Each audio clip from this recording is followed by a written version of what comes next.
Very warm good morning to all of you my friends. आप सभी का हमारे चैनल द स्टडी टेक में स्वागत है। So in this video we are going to discuss the complete Hindu newspaper analysis of 13 June 2022।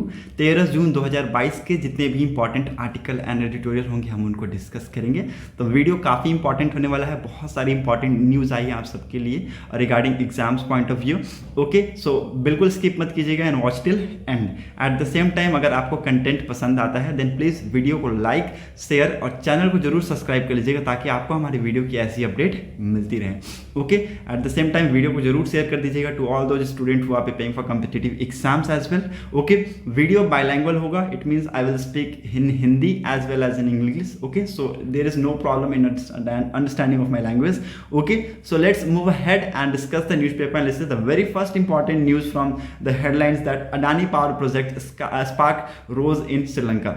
ठीक है, आपको हेडलाइन समझने की जरूरत है, बहुत इंपॉर्टेंट। अगर आपने हेडलाइन समझ ली इसका मतलब है कि आपने लगभग आधी न्यूज समझ ली। ठीक है, मतलब कि 50% of the news you have covered. Okay, जो अडानी पावर प्रोजेक्ट है, परियोजना है, ये अभी भी श्रीलंका में एक टाइप का विवाद बना हुआ है। It means it still a centre of a controversy. Okay, this has been said by after a top official of Ceylon electricity board. ठीक है, सिलोन इलेक्ट्रिसिटी बोर्ड के द्वारा ये बताया गया to the parliamentary panel that a renewable energy project in the island northern Mannar district was given to Adani group after prime minister Narendra Modi pressured president Gotabaya Rajapaksa. Okay, so this is very important, आपको पता होना चाहिए इसके बारे में। आप सबको पता है श्रीलंका क्या फेस कर रहा है, Sri Lanka acute shortage of power supply face कर रहा है। ठीक है, एंड डिस्पाइट ऑफ दिस जो श्रीलंका के जो प्रेसिडेंट है वो क्या कर रहे हैं, वो एक्सपेडाइट करने वाले हैं, मतलब कि वो एक्सपैंड करेंगे, एक्सलरेट करेंगे, बूस्टअप करेंगे क्या, मेगा पावर प्रोजेक्ट्स के regarding. Okay, they are going to boost up expedite implementation of mega power projects. However no undue influence will be used in awarding such projects. Project proposal for the large scale renewable energy is limited. Okay, it's very limited. जो projects है which is proposal for large scale renewable energy की जो projects है ये क्या है, limited है, but special attention will be paid to the selection of institution for the projects which will be carried out strictly in accordance with the transparent system by the government of Sri Lanka. Okay, और ये ऐसा नहीं है कि ये बार बार किया गया है, निंदा कंडेम्ड बार बार की गई है। ठीक है, ये this was the first time where the Sri Lanka have asked the question to the Adani Group regarding this energy in the field of in the island nation. Okay, so this is very important which you need to understand. Okay, Sri Lanka अभी shortage face कर रहा है। ठीक है, power supply की जो shortage है वो फेस कर रहा है, तो इसकी वजह से यहाँ पर ये न्यूज़ में था article. Okay, so hope you got clarity regarding this. Now एक एबनॉर्मल डायनासोर की एक मिली है इंडिया में। It's very important to know, आपको पता होना चाहिए कि एक एबनॉर्मल डायनासोर की एक मिली है धार डिस्ट्रिक्ट ऑफ मध्य प्रदेश में। ठीक है, it is where it is founded in Dhar district of Madhya Pradesh. लिख लीजिए, where it has founded, it is founded in Dhar district of Madhya Pradesh. Okay, discovery of egg in egg led to new link of reptilians and avian evolutions. Okay, it's very important कि जो discovery है eggs in egg की, that led to the new links of reptilians and avian evolutions. A team of researchers from the University of Delhi has discovered a unique set of fossilized dinosaur egg with one egg nesting within the others. ठीक है, so very important कि जो ये कौन सी team थी, ये university of Delhi की team थी जिन्होंने ये पता लगाया डायनासोर की एग के बारे में। While eggs within egg are rare phenomena. ठीक है, इट्स जो एग के अंदर जो एग का जो फिनोमिना होता है वो एक रेयर फिनोमिना है और यहाँ पर पाया गया है। They are so far known to occur only in bird. ठीक है, and never known in reptile. ठीक है, सो ये ज़्यादातर आपको बर्ड्स में देखने को मिलेंगे, ना कि रेप्टाइल में। ओके, एग के अंदर एग की मैं बात कर रहा हूँ, एग के अंदर एग की मैं बात कर रहा हूँ। एक टाइप का फिनोमिना है जो कि आपको बर्ड में ज़्यादातर देखने को मिलेंगे। ठीक है, ना कि रेप्टाइल में। This discovery brings out newer connection between reptiles and avian evolutions. ठीक है, तो ये जो डिस्कवरी की गई है that will brings between the connections, a type of connection between the reptilians and avian revolution. Okay, so this is very important. ये कहाँ पर पाया गया है, दिस हैज बीन फाउंड, तो एक को पाया गया है एट बाग इन मध्य प्रदेश धार डिस्ट्रिक्ट। ठीक है, तो मध्य प्रदेश के धार डिस्ट्रिक्ट में भाग्य नाम का जगह है, वहाँ पर इसको पाया गया है, एक न्यू स्पीसीज, और बहुत इंपॉर्टेंट है। Egg to egg, egg within egg एक टाइप का फिनोमिना वहाँ पर पाया गया है जो कि रेप्टाइल में देखने को मिला है। Okay, so this is important, आपको डिस्ट्रिक्ट याद रखना है, कहाँ पर पाया गया है वो याद रखना है। Okay, now moving ahead to the next important article. और कुछ ऊपर हमें इंपॉर्टेंट मिलेंगे नहीं, ठीक है। हाँ, यहाँ पर एक इंपॉर्टेंट है, एक स्टडी रिवील की है, एक स्टडी ने रिवील किया है, खुलासा किया है, जो चाइल्ड आर्टिस्ट है ना, they are working for more than 12 hour a day, ठीक है। लगभग 12 घंटे से भी ज़्यादा वो काम करते हैं एक दिन में। जबकि जो कल्परा है उसके द्वारा बताया गया है, जो कल्परा है, कल्परा क्या है, CALPRA, कल्परा सबको पता होगा, child and adolescent labour prohibitions and regulation act, okay. ये क्या करता है, ये प्रोहिबिट करता है चिल्ड्रंस को इन इंगेजिंग इन ऑल ऑक्यूपेशंस, ठीक है। ऑल ऑक्यूपेशंस में जो प्रोहिबिशन लेकर आता है ऑफ फॉर चिल्ड्रंस, ओके। तो ये जो कल्परा है ये क्या बोलता है, जो 1986 में आया था, कल्परा 1986 में आया था, लिख लीजिए। ये बोलता है कि no child shall allowed to be work for more than 5 hour in a day, ठीक है। यहाँ पर मैंने क्लियर कट हाईलाइट करके लिखा हुआ है कि कल्परा क्या बोलता है, कल्परा आपको याद रखना है, कल्परा क्या है, child and adolescent labour prohibitions and regulation act, okay. ये पहली बात तो प्रोहिबिट करता है चिल्ड्रंस को in engaging in all type of occupation, okay. If the child is engaging in such type of occupation, then no child shall be allowed to work for more than 5 hour a day, ठीक है। एक दिन में 5 घंटे से ज़्यादा काम करने की उसको परमिशन नहीं है, ठीक है, okay. So this is very important. और लेकिन एक स्टडी में फाउंड किया गया that work shift stretch to 12 to 13 hour for 6 days at week by the production houses because guardian often do not interfere in the scheduling, ठीक है। तो guardian का भी एक बहुत इंपॉर्टेंट फैक्टर है यहाँ पर, वो अगर ध्यान नहीं देंगे, ठीक है, अगर इंटरफेयर नहीं करेंगे इन शेड्यूल्स में, ओके, तो ऑफकोर्स ये सारी चीज़ें लैकिंग यहाँ पर हमें देखने को मिलेगी। और इससे सबसे ज़्यादा इंपैक्ट किस पे पड़ेगा, पढ़ाई पे पड़ेगा, ठीक है। बहुत ज़्यादा इंपैक्ट पड़ता है किस पे, पढ़ाई पे, okay. Recent industry reveals that a child below the age of 15 years in the entertainment industries की यहाँ बात हो रही है इंडिया की, okay, work for more than 12 hour in a day, okay, and casting agency are violating, okay। so these are जो कल्परा है ये क्या प्रोहिबिट करता है, जो कि मैंने आपको पहले बता दिया। In 2019 India's media and entertainment industries were valued at 1.67 trillion from which child makeup nearly 30% of share of impression, which means that they account for a significant portion of those consuming films and television as per federation of Indian chamber of conference and industries, okay. So जो child है, artist है India में, by child rights are and you a non governmental organisation, ठीक है, क्या है, non governmental organisation है that works toward ensuring child rights suggest that the overall number of child artists is estimated to be between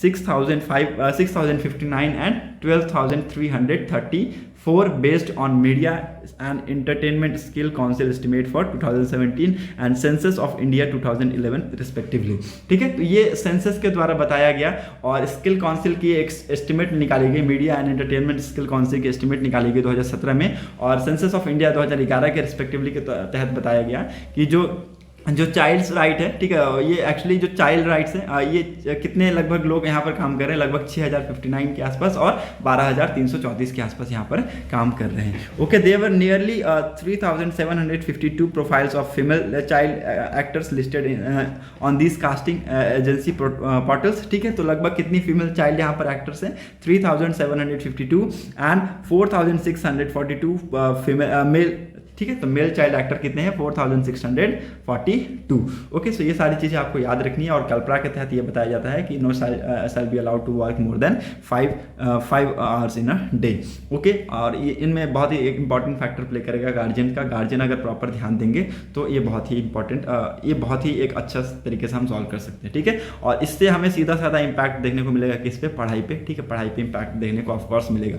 अगर एक बच्चा मान लीजिए 12 से 13 घंटे या 14 घंटे काम ही करेगा तो भाई वो सोएगा कैसे, ठीक है, वो रेस्ट करेगा कैसे, क्योंकि एक नॉर्मल इंसान की जो ब्रेन है, चलिए एक मानते हैं कि मैच्योर इंसान की जो ब्रेन होती है वो मान लीजिए कि आप अपने अकॉर्डिंग सेट कर सकते हैं, ठीक है। मान लीजिए अगर आप दिन में 1 महीने में अगर मान लीजिए कि 4 घंटा ही सो रहे हैं, 5 घंटे ही सो रहे हैं, तो थोड़ा सा आपको हेल्थ पे इफेक्ट पड़ेगा, लेकिन वो कोप अप हो जाता है, ठीक है। लेकिन अगर नॉर्मल चाइल्ड अगर 4 घंटे 5 घंटे सोएगा तो इट्स वेरी मतलब कि यह हमारे लिए सबसे खतरनाक चीज़ है, क्योंकि प्रॉपर नींद की ज़रूरत होती है, रेस्ट की ज़रूरत होती है, उसके बाद इंसान उठता है तो थोड़ा दिमाग रिफ्रेश रहता है, ओके। तो ये सब चीज़ें यहाँ पर नहीं होनी चाहिए। अकॉर्डिंग टू द कल्परा 1986 उसके तहत भी ये बोला गया है, ठीक है। तो एक्चुअली यहाँ पर ये सब चीज़ें नहीं होनी चाहिए, ओके।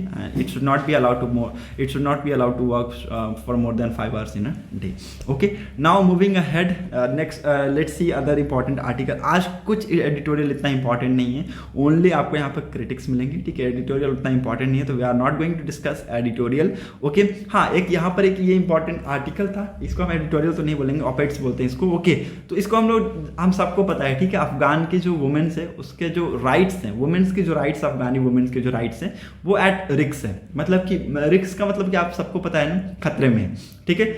अफगान 2.0 जो तालिबान 2.0 है, it is very different from Taliban, ठीक है। It is very different from Taliban that ruled the country between 1996 and 2001, okay.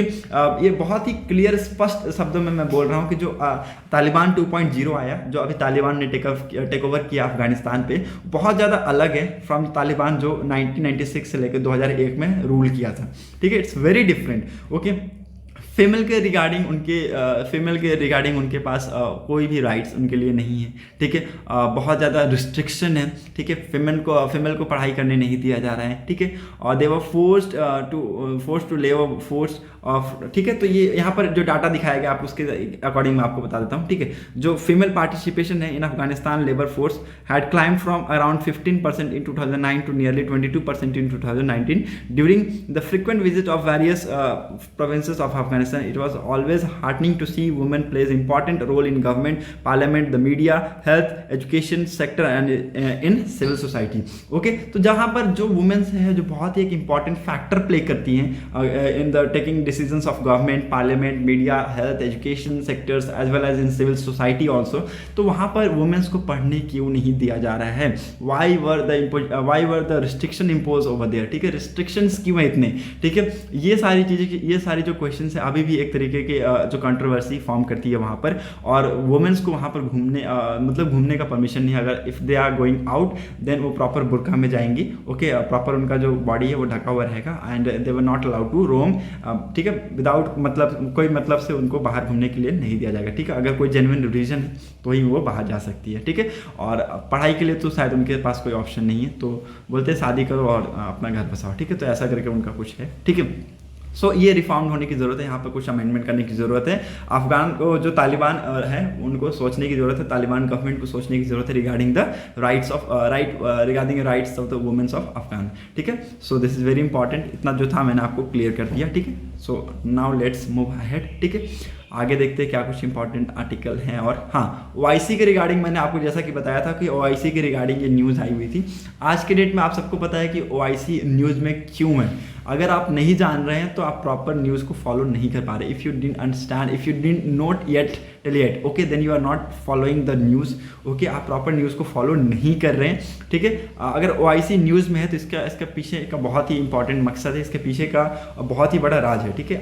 OIC इसलिए न्यूज़ में मैं आपको बता देता हूँ अगर आप नहीं जानते हैं तो। भारतीय जनता पार्टी के जो 2 स्पोक पर्सन हैं, ठीक है, नुपुर शर्मा जी और नवीन जिंदल जी, तो उनके जो स्टेटमेंट को लेकर जो बवाल हुआ है, ठीक है, कंट्रीज में, ठीक है, कंट्री में इंटरनल प्रोटेस्ट देखने को मिल रहा है in the state of UP, Bihar, ठीक है, Jharkhand, Jammu Kashmir, West Bengal. So in these state you will see that protesters were coming out of their homes and protesting against the government, okay, whatever the statement has been said by the both the spokespersons, okay। so हम देखेंगे कि OIC actually है क्या।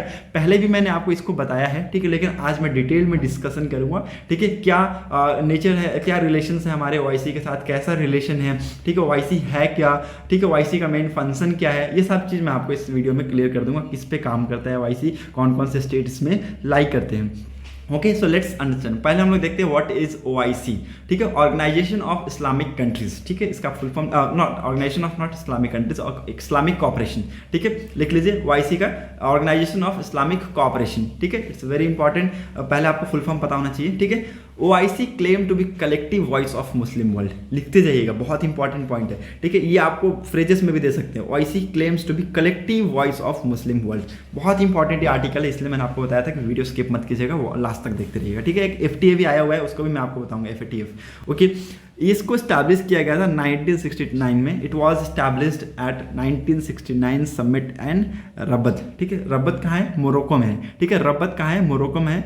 After what it describe as criminal assertion of Al Aqsa mosque in disputed city of Jerusalem. Okay, it's very important कि ये कब establish हुआ था, 1969 में एक समिट हुई थी, दैट इज रबत समिट, जो कि मोरक्को में है, ठीक है। और उसके बाद से ये फॉर्म्ड हुआ और ये कलेक्टिव वॉइस है मुस्लिम वर्ल्ड की। ओके, जो कि क्या after that it's describe the criminal assertion, ठीक है, it's describe the criminal assertion of Al अस्का mosque in disputed city of Jerusalem, ठीक है, Jerusalem. Okay, the OIC endeavors to establish solidarity amongst member state, support restorations of complete sovereignty and territorial integrity of any member state under occupations, protect defend combat defamation of Islam, ठीक है। सो इस्लाम के regarding ये protection, defend and combat करने का काम करता है, ठीक है। और जो भी स्टेट्स हैं उनकी सॉवर्जिनिटी, टेरिटोरियल इंटीग्रिटी को क्या करता है, प्रोटेक्ट करता है और स्टैब्लिश करने का काम करता है, एक टाइप का सपोर्ट प्रोवाइड कराता है, ठीक है। It's prevent growing dissension in Muslim societies, ये क्या करता है, प्रिवेंट करता है डिसेंशन को in Muslim societies and work to ensure that members take a united stand at UN General Assembly and Human Rights Council and other international fora। Okay, तो ये क्या करेगा, पहले तो प्रोटेक्ट करेगा जो डिसेंशन है मुस्लिम सोसाइटीज की, उसको प्रोटेक्ट करेगा एंड ये इंश्योर करता है that members takes united stands in UN general assembly as well as in human right council as well as in other international fora. Okay, so ये क्या है, इंटर गवर्नमेंटल ऑर्गेनाइजेशन है जो कि प्रोटेक्ट करता है इंटरेस्ट, मुस्लिम के इंटरेस्ट को, ठीक है। It's a intergovernmental organisation which protects the interest of Muslim and settle conflicts that disputes involving member states, among them being the territorial conflict between Armenia, Azerbaijan and the state of Jammu and Kashmir। Okay, अभी इसका headquarter है कहाँ पर, जेदा में, ठीक है, जेदा में इसका हेडक्वार्टर है। नाउ इसका हेडक्वार्टर को परमानेंटली शिफ्ट करके बोला जा रहा है कि ईस्ट जेरूसलम में लाया जाएगा once disputed city is liberated, ठीक है। तो अगर डिस्प्यूटेड जो सिटी है लिबरेट हो जाएगा तो इसका हेडक्वार्टर कहाँ पर चला जाएगा, ईस्ट जेरूसलम में इसका हेडक्वार्टर चला जाएगा। ओके, नाउ प्रेजेंट चार्टर जो था, present charter it was adopted in March 2008 at Dakar in Senegal, ठीक है। सेनेगल के दस्कर में मार्च 2008 में प्रेजेंट चार्टर को अडॉप्ट किया गया और it enshrines that all members be guided and inspired by the noble Islamic teachings and value, ठीक है। ये पहले इंश्राइन किया दैट जो भी मेंबर्स है they are guided by and inspired by noble Islamic teachings and value alongside committing themselves to purpose on principle on UN charters. Member states are expected to uphold and promote good governance, democracy, human rights, fundamental freedoms and rules of law, setting dispute through peaceful means and refraining from the use of threat or force। Okay, so very important ये line है कि जो member states है उससे क्या expect किया जा रहा है कि गुड गवर्नेंस को प्रमोट करे, अच्छी डेमोक्रेसी लाए, ह्यूमन राइट्स प्रॉपर मिले, ठीक है, हर फंडामेंटल फ्रीडम्स मिले, रूल्स ऑफ लॉ यहाँ पर होनी चाहिए, ठीक है। और जो डिस्प्यूट्स हुई है उसको पीसफुली सॉल्व किया जाए, ना कि थ्रेट और फोर्स की पर्पज से, थ्रेट और फोर्स को लेकर उस डिस्प्यूट को सॉल्व किया जाए, ठीक है। तो जो हुआ है उसको प्रॉपरली अगर हम देखा जाए तो मैं आपको बता दूं जो आज की डेट में जो कंट्री में डिस्प्यूट चल रही है उसको भी पीसफुली अगर सॉल्व करें तो एक प्रॉपर स्टैंड यहाँ पर आ जाएगा। Okay, so how does OIC function, OIC function कैसे करता है, OIC काम कैसे करता है, ठीक है। इट्स जो इस्लामिक समिट है and the composed of kings and the head of state is the supreme authority of the organisation, ठीक है। लिख लीजिए कौन है सुप्रीम अथॉरिटीज के, कौन है, Islamic summit composed of kings and head of state is the supreme authority of the organization।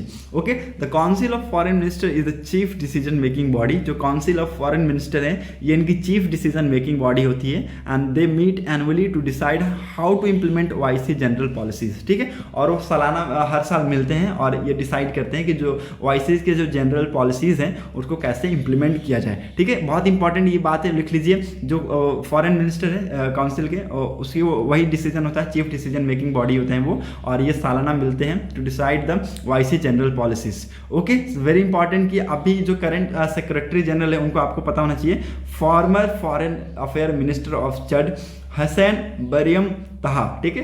Hussain Brahim Taha is the current secretary general and taking up the role in November 2021, ठीक है। तो नवंबर 2021 से ये अभी secretary general है इसके। Okay, Hussain Brahim तहा, और ये यही एक बहुत इंपॉर्टेंट फैक्टर यहाँ पर प्ले करते हैं।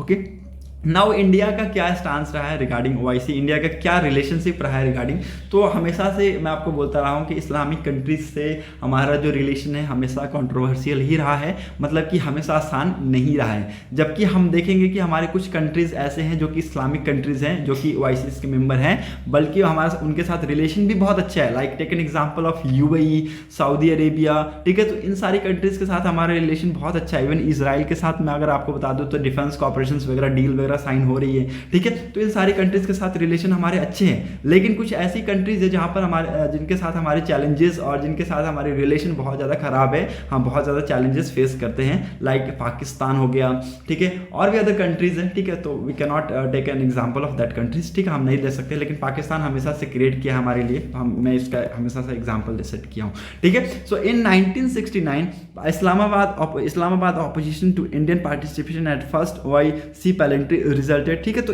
इस्लामाबाद ने क्या किया, पहले जब इंडिया पार्टिसिपेट करने वाला था ओआईसी में, ठीक है, तो इस्लामाबाद ने इसका अपोज किया बहुत ही ज़्यादा, ठीक है। बट अबाउट 50 ईयर्स लेटर 50 साल के बाद मैं बता रहा हूँ, external affair minister Sushma Swaraj address the OIC planetary of foreign minister in Abu Dhabi, ठीक है। अबू धाबी में जो हमारे फॉरेन उस टाइम के जो एक्सटर्नल अफेयर मिनिस्टर थी सुषमा स्वराज जी, और उन्होंने एक बहुत ही उनको एक गेस्ट ऑफ ऑनर के तौर पे उनको वहां पर बुलाया गया और उनको एड्रेस किया गया।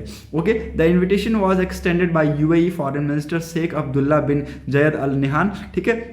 In 2018 Bangladesh has propose India to be given observer status at the OIC, ठीक है। तो बहुत सारे और अदर कंट्रीज है जिन्होंने अपना इनिशिएटिव लिया, जैसे कि आपको यहाँ पर मैंने बताया यूएई के फॉरेन मिनिस्टर के द्वारा भी इन्विटेशन आया था, ठीक है। बांग्लादेश ने भी प्रपोज किया कि इंडिया को एज ऑब्जर्वर स्टेट बनाना चाहिए, स्टेटस देना चाहिए ओआईसी का इन 2018, ठीक है। और सुषमा स्वराज जी को उस टाइम पे बुलाया गया था गेस्ट ऑफ ऑनर के तौर पर, ठीक है। तो रिमेन जो कंट्रोवर्शियल इशूज रही हैं between the India and OIC countries, लेकिन कुछ ऐसे भी कंट्रीज है जहाँ हमारे रिलेशन बहुत अच्छे हैं। जैसे यूएई के साथ हम बहुत सारे डील्स कर चुके हैं, ठीक है। इजिप्ट आप देख सकते हैं, ठीक है। इजिप्ट अभी रिसेंटली टर्की का जो वो था, टर्की ने जो कंसाइनमेंट रिजेक्ट कर दिया था वीट का, ठीक है, वो किसने ले लिया, इजिप्ट ने ले लिया। बोला कि हम आपकी वीट कर देंगे और हमने टेस्ट किया है और यहाँ पर कुछ भी हमारे हेल्थ से रिलेटेड इशू यहाँ पर इस वीट में हमें नहीं देखने को मिला है, ठीक है। तो ये एक बहुत इंपॉर्टेंट फैक्टर प्ले करती है कि हम जो यूरोपियन कंट्रीज है, इस्लामिक जो कंट्रीज है, इसमें हम धीरे धीरे अपने रिलेशन को इम्प्रूव करने जा रहे हैं। और वही कुछ ऐसे ही थोड़े 1-2 पर्सन की वजह से,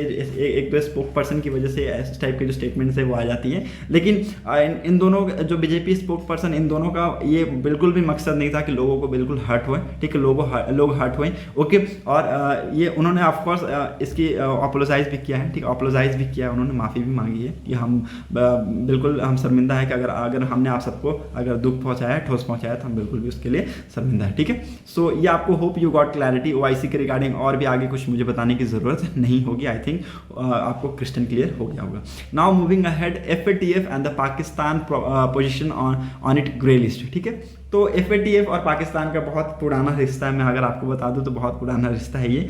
FATF आप सबको पता है, मैंने आपको कल ही पढ़ाया है वीडियो में, ठीक है। नाउ एक बार मैं आपको कंक्लूड कर देता हूँ, और ये मैं ये भी बताऊंगा कि पाकिस्तान को कब से डाला गया इस मीटिंग में, क्या बीच में पाकिस्तान को FATF से हटाया गया था, या फिर पाकिस्तान सिंस 2008 FATF में कंटिन्यू है, ठीक है। तो ये भी मैं आपको इस वीडियो में क्लियर करूंगा, ठीक है। लेकिन अभी उससे पहले हम लोग चलते हैं FATF है क्या, what is FATF, financial action task force, जो कि एक इंटरनेशनल वॉच डॉग है, इंटरनेशनल ऑर्गेनाइजेशन वॉच डॉग है, जो क्या करता है, for financial crime such as money laundering को देखता है, टेरर फाइनेंसिंग को देखता है, ठीक है। ये क्या करता है, financial crimes related money laundering and terror financing को 2001 में ऐड किया गया था। आप यहाँ पर लिख लीजिए, बहुत इंपॉर्टेंट है, पूछ देगा आपसे, आप वहाँ पर गलत करके आ जाइएगा। ऐसा नहीं बोलिएगा, ये नहीं बोलिएगा कि sir financial action task force था, एक यह है इंटरनेशनल वॉच डॉग है, और इसको जब लॉन्च किया गया था 1989 के पेरिस समिट में, ठीक है, G7 के द्वारा इसको इनिशिएट करके लॉन्च किया गया था। तो उस टाइम इसको money laundering as well as terror financing के लिए लॉन्च किया गया था, नहीं, बिल्कुल गलत। उस टाइम पे इसको सिर्फ मनी लॉन्ड्रिंग के पर्पज से इसको स्टैब्लिश किया गया था। बाद में जब 2001 में इसको एक्सटेंड करके इसको टेरर फाइनेंसिंग इसमें ऐड किया गया, ठीक है। जैसा कि मैंने आपको बताया कि it was established at the G7 summit, ठीक है, G7 की समिट हुई थी पेरिस में इन 1989 में, वहां पर इसको स्टैब्लिश किया गया था to address loophole in the global financial system, ठीक है। ग्लोबल फाइनेंशियल सिस्टम में जो भी लूप होल्स है, खामियां हैं, उसमें उसको देखने के लिए इसको इमर्ज किया गया था, ठीक है, स्टैब्लिश किया गया था। Okay, it's very important. Okay, money laundering के ऊपर, मनी लॉन्ड्रिंग एक्टिविटीज़ पे बहुत ज़्यादा ध्यान देता है। In the aftermath of 9/11 terror attack on US, FATF also added terror financing in as a main focus area, ठीक है। तो जब 9/11 अटैक हुआ था यूएस में, ठीक है, तो FATF ने टेरर फाइनेंसिंग पे भी बहुत ज़्यादा ध्यान देने लगा और 2001 में इसको ऐड कर लिया अपने उसमें रूल्स एंड प्रोटोकॉल्स में। Okay, this was later broaden in include restrictions and fundings of weapons, ठीक है। तो बाद में ये भी देखा गया कि फंडिंग करते हैं जो वेपन्स की, ऐसे टाइप के वेपन्स जो कि मास डिस्ट्रक्शन से, न्यूक्लियर बॉम्ब्स हो गए, ठीक है, बायोलॉजिकल वेपन्स हो गए, तो इस टाइप के वेपन्स पे भी ये बहुत ज़्यादा ध्यान देता है। एंड FATF में लगभग कितने 39 मेंबर्स आज के डेट में हैं, और the decision making body of FATF known as plenary meet thrice a year, ठीक है। तो 3 साल में एक बार ये मिलते हैं, ठीक है, और बहुत इंपॉर्टेंट है। Its meeting are attended by 206 countries, ठीक है। तो इसकी जो मीटिंग है 206 कंट्री के द्वारा अटेंड की जाती है of global networks, including members and observers, organizations such as World Bank, ठीक है, some office of United Nations and Regional Development Bank. Okay, it's very important. Now ये क्या करता है, 2 लिस्ट को लेकर चलता है, ठीक है। हम यहाँ पर 2 लिस्ट, कौन कौन सी लिस्ट की बात कर रहे हैं, एक ग्रे लिस्ट और एक ब्लैक लिस्ट, ठीक है। जो ब्लैक लिस्ट है उसमें कौन कौन सी कंट्रीज है, नॉर्थ कोरिया है, ईरान जैसी कंट्रीज यहाँ पर ब्लैक लिस्ट में आपको देखने को मिलेंगी। एज वेल एज अगर मैं आपको ग्रे लिस्ट की बात करूँ तो ग्रे लिस्ट में अभी आपको पाकिस्तान देखने को मिलेगा, ठीक है। पाकिस्तान कुछ पॉइंट से चूक गया था, 2 पॉइंट से चूक गया था। 34 में से उन्होंने 32 जो उनकी क्राइटेरियाज है, ठीक है, उसको मीट किया था, लेकिन फिर भी 2 पॉइंट होते हैं भाई, ठीक है। 2 मार्क्स तो मार्क्स होते हैं। अगर इंसान यहाँ पर 0.5 पॉइंट से फेल हो जाता है, ठीक है, तो 2 यहाँ तो बहुत दूर की बात है, ठीक है। तो ग्रे में क्या होता है, ये क्या करेंगे, जो जुरिस्डिक्शन लगा देंगे which is under increasing monitoring, ठीक है। जो ग्रे कंट्रीज है उसके ऊपर क्या करेंगे, जुरिस्डिक्शन अंडर इंक्रीज्ड मॉनिटरिंग, ठीक है। मॉनिटरिंग पर्पस के थ्रू बहुत ज़्यादा उसके ऊपर ध्यान देने लगेंगे, ठीक है। जैसे पाकिस्तान अभी ग्रे लिस्ट में था, पाकिस्तान पर बहुत ज़्यादा ध्यान देंगे, ठीक है, मॉनिटर करेंगे वहाँ पर, ठीक है। Working with FATF to counter criminal financial activities, ठीक है, जो क्रिमिनल फाइनेंशियल एक्टिविटीज है उसको काउंटर करेंगे।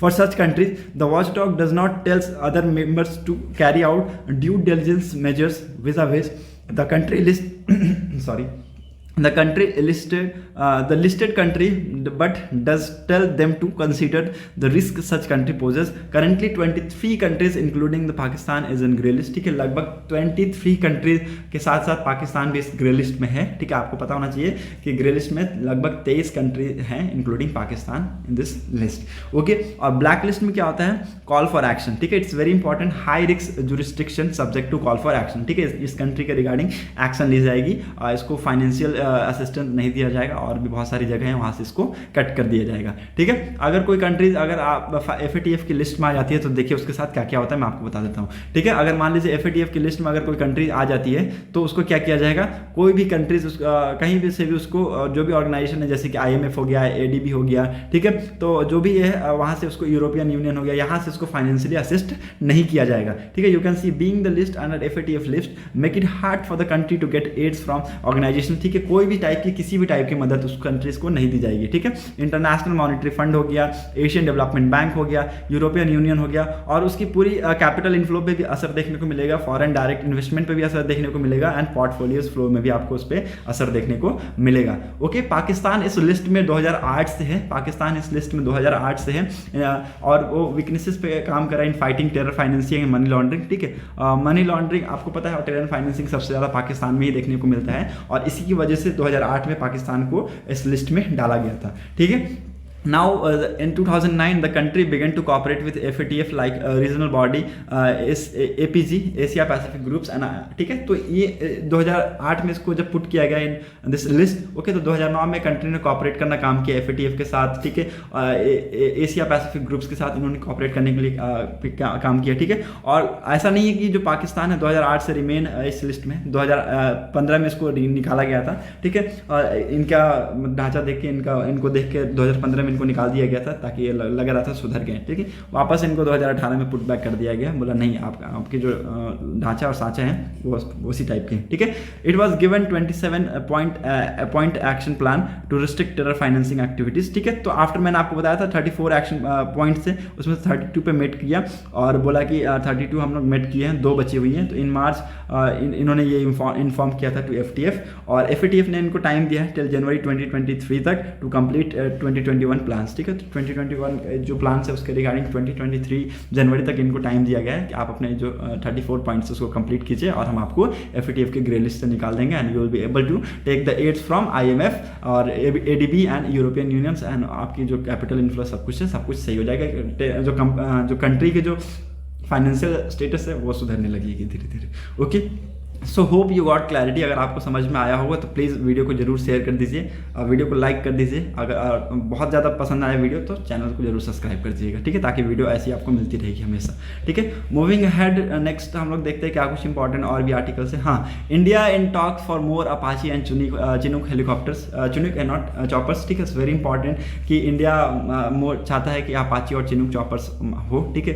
इट्स वेरी इंपॉर्टेंट कि जो FA-18E and F super hornet है जो फाइटर्स है, it's has distinct advantage over Rafale M से बोइंग का ऑफिशियल्स ने बोला है कि जो हॉर्नेट फाइटर्स हैं FA-18E हैं, ठीक है, तो ये बहुत ज़्यादा डिस्टिंक्ट एडवांटेज है ओवर रफाल एम, ठीक है। सो इंडिया को अपाची और चिनूक हेलीकॉप्टर्स की बहुत ज़्यादा डिमांड है, इट्स वेरी इंपॉर्टेंट। इसके बारे में आपको मैं बता दूं कि in terms of capabilities over the competition French Rafale MZ to operate from the Indian navy aircraft carrier से senior officials from aircraft manufacturer Boeing. India is also negotiating the purchase of addition of Chinook CH-47F Chinook heavy lift helicopter and AH-64E Apache attack helicopters, ठीक है। तो Apache attack helicopters और Chinook जो कि heavy lift helicopters है इसको purchase करेगा India, ठीक है, और बहुत ज़्यादा इसमें इंटरेस्ट दिखा रहा है, ठीक है। इट्स वेरी इंपॉर्टेंट जो द FA-18 है और FA-18F can operate of Indian aircraft carrier, ठीक है, it's can be operated from Indian aircraft carrier also, ठीक है। सो जो इंडियन एयरफोर्स है वो ऑपरेट करेगी 22 Apache attack helicopters and 15 Chinook heavy lift helicopter procured from Boeing through the foreign military sales programs of US governmental under $3 billion deals in September 2015, ठीक है। 2015 में एक डील साइन हुई थी, $3 बिलियन की डील हुई थी, ठीक है। उसके तहत India will get 22 Apache attack helicopter and 15 Chinook heavy lift helicopters. Okay, so this is very important which you know, ठीक है। उस टाइम पे कौन प्रेसिडेंट थे? तो डोनाल्ड ट्रम्प जी प्रेसिडेंट थे उस टाइम पे। इन फरवरी 2022 उन्होंने साइन किया था डील फॉर 6 मोर अपाची, ठीक है। तो 2020 जो डोनाल्ड ट्रम्प जी थे प्रेसिडेंट अमेरिका के, तो उन्होंने साइन किया था 6 मोर अपाची के लिए, ठीक है, इंडिया को, ठीक है, at the cost of $800 million, ठीक है। तो उस टाइम पे जो साइन हुई थी डील, उसके बाद हमारे जो प्रेसिडेंट बने डोनाल्ड ट्रम्प जी, तो उस टाइम पे ये 2020 में साइन हुई थी 6 मोर अपाची के लिए, ठीक है। तो ये 800 मिलियन की डील थी जो कि साइन की गई थी। ओके, तो अपाची और चिनूक के ऊपर इंडिया बहुत ज़्यादा ध्यान दे रहा है। जैसे जैसे चाइना का जो एक्सपेंशन बढ़ता जा रहा है टुवर्ड्स द लद्दाख सेक्टर, तो उसके रिगार्डिंग इंडिया भी एक्टिव हो रही है और कॉन्स्टेंट मॉनिटरिंग कर रही है कि क्या कुछ एक्टिविटीज़ वहाँ पर देखने को मिल रही है। Okay, now moving ahead, Pondicherry varsity in QS global ranking for the year 2022-2023 academic year placed in it in 801 to 1000 rank range. Okay, Pondicherry University, it has been ranked among top 1000 universities in the world in the latest QS World Universities ranking, which is among the most widely acceptable global survey benchmark, ठीक है, जो कि बहुत ही ज़्यादा widely acceptable global सर्वे है ये। और उसमें पौंडीचेरी जो यूनिवर्सिटी है उन्होंने टॉप किया है among 1000 universities in QS in the latest QS World Universities ranking. And according to the university's press note, the QS World Universities ranking released for 2022-2023 academic year placed Pondicherry University in the 801 to 1000 rank in range, ठीक है। So it's very important, आपको पता होना चाहिए जो QS world university है इसकी report release हुई है फॉर द ईयर 2022-2023 और it placed Pondicherry university in 801 and to 1000 ranks in rank range. Okay, record number of 2462 institution from about 100 countries participate in this year ranking, ठीक है। तो इस साल लगभग 2462 इंस्टीट्यूशन पार्टिसिपेट किया ऑफ अबाउट 100 कंट्रीज से and only 41 Indian institution manage to make entry in this QS world universities ranking for 2022-2023। ओके, तो सिर्फ 41 इंडियन इंस्टीट्यूशन है जो कि एंट्री कर पाए इस QS वर्ल्ड यूनिवर्सिटीज रैंकिंग में। और ये ज़्यादातर किस 8 पैरामीटर्स पे ये रैंक करते हैं यूनिवर्सिटीज़ को, पहला क्या है, दैट इज एकेडमिक रेपुटेशन। ठीक है, लिख लीजिए, बहुत इंपॉर्टेंट पॉइंट्स है, किस किस पैरामीटर्स पे ये रैंक करते हैं कंट्रीज को। तो पहला है, देयर आर मेजर 8 पैरामीटर्स पे रैंक करते हैं, दैट इज पहला एकेडमिक रेपुटेशन, दूसरा एम्प्लॉयर रेपुटेशन, ठीक है, तीसरा फैकल्टी स्टूडेंट रेशियो, चौथा साइटेशन पर फैकल्टी, पांचवा इंटरनेशनल फैकल्टी रेशियो, छठा इंटरनेशनल स्टूडेंट रेशियो, सातवां इंटरनेशनल रिसर्च नेटवर्क एंड आठवां एम्प्लॉयमेंट आउटकम्स। ठीक है, तो ये इन पैरामीटर्स पर रैंक करते हैं कंट्रीज को, और पौंडीचेरी ने पार्टिसिपेट किया और it has been ranked among the top 1000 universities. ठीक है, तो लगभग 1000 यूनिवर्सिटीज़ में ये आए हैं। ठीक है, इन्होंने अपना रैंक मेंटेन किया है। इट्स वेरी इंपॉर्टेंट कि आपको पता होना चाहिए सारी चीज़ें। ठीक है, now let's discuss another important article. एक न्यू एडवाइजरी निकली है किसके ऊपर, टाइप 1 डायबिटीज़ के ऊपर। ओके, टाइप 1 डायबिटीज़ के ऊपर इंडिया में बहुत ज़्यादा आपको पेशेंट मिलेंगे इसके। ठीक है, India has highest number of patient of this type 1 diabetes, और आपको इससे मैं बता दूं कि इससे बचने की ज़रूरत है। और इसमें क्या है कि मैं यही सलाह दूंगा, ठीक है, कि जो भी हेल्थ से रिलेटेड प्रॉब्लम्स आती हैं तुरंत जाकर आप डॉक्टर की कंसर्न लें, उसके बगैर आप दवाई बिल्कुल भी ना लें। ठीक है, बहुत सारे अदर इफेक्ट भी होते हैं बॉडी में, ठीक है, जो कि आपको पता नहीं चलता है, आने वाले दिनों में आपके ऊपर बहुत ज़्यादा असर भी करते हैं। ठीक है, तो we are not going to discuss कि हमें क्या है क्या नहीं। डायबिटीज़ हम सबको पता है क्या है क्या नहीं है। ठीक है, सो ये बहुत ही ज़्यादा क्रॉनिक कंडीशन है, जो ये लाजमी है कि थोड़ा सा आता है। ठीक है, लेकिन हमें इसके रिगार्डिंग कुछ ना कुछ करने की ज़रूरत है, ताकि हमारा जो डायबिटीज़ की जो प्रॉब्लम्स है लगभग ख़त्म हो जाए। ठीक है, now moving ahead, let's see other important article. और कुछ इंपॉर्टेंट यहाँ पर है नहीं। सो आज के लिए वीडियो में इतना ही। अगर आपको वीडियो इंपॉर्टेंट लगी हो तो मैं हमेशा से कहता हूँ कि प्लीज़, अगर आपको वीडियो इंपॉर्टेंट लगती है तो वीडियो को ज़रूर शेयर कर दीजिए, साथ ही साथ हमारे चैनल को सब्सक्राइब कर दीजिएगा, ताकि आपको हमारी वीडियो की ऐसी अपडेट मिलती रहे। Thanks for watching a video, thank you and have a nice day.